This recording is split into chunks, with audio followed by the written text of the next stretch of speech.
Tenangnya rasa, dinginnya tubuhku, bak dinginnya ketenangan air yang jernih ini.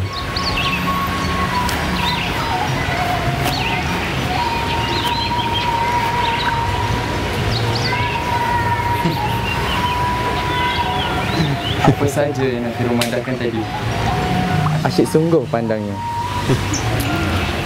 Haji Leo ni, ucapkan salam kan lebih indah caranya dari menerkam bak harimau. Tidaklah Nafiru bermadah berisi, hanya menikmati pesonanya alam ini. Syukur rasanya. Namun hanya tidaklah Nafiru dapat temui insan lain selain kita berdua untuk sama-sama menikmati pesonanya alam ini. Oh, Ajila fikirkan apalah tadi. Begitulah resamnya.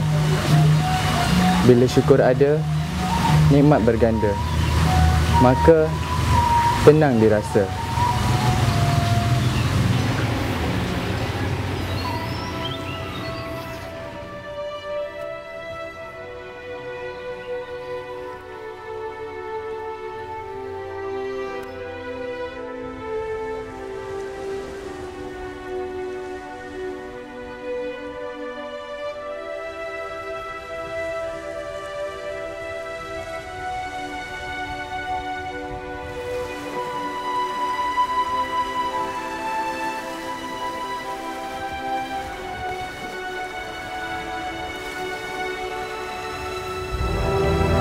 Haji Leo,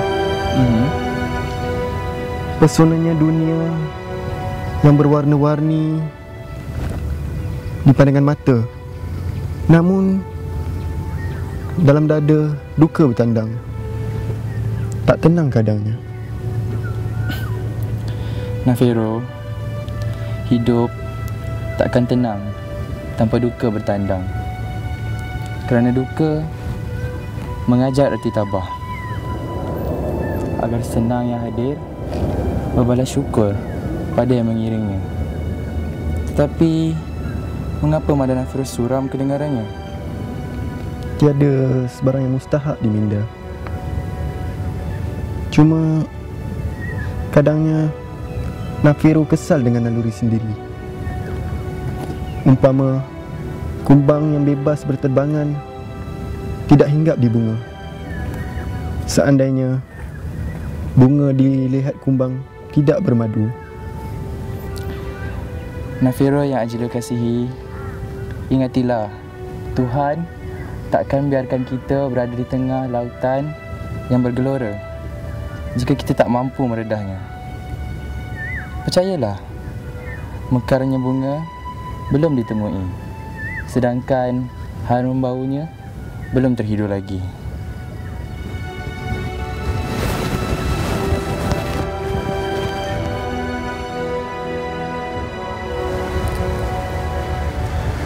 Sungguh kemesraan kedua-dua aruna itu. Indah rupa keduanya. Namun, pasti ada yang tidak kena pada tingkahnya.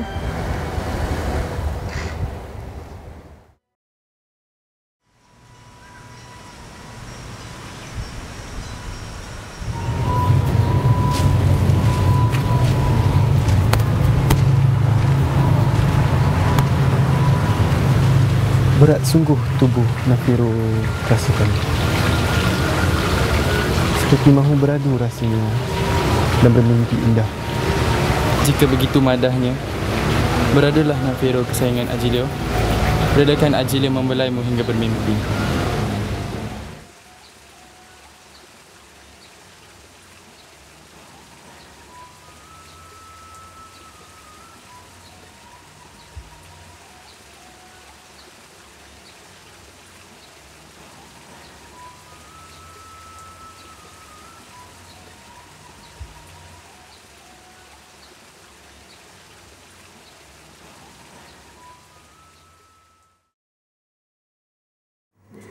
Wahai sang Aruna,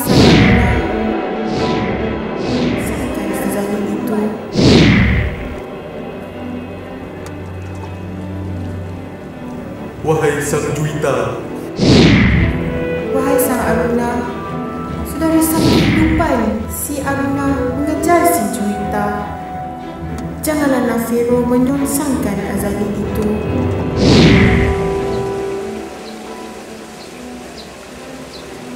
Kenapa Nafiro?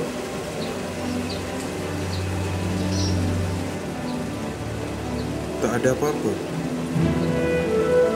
Hanya sekadar mimpi indah hingga terjaga.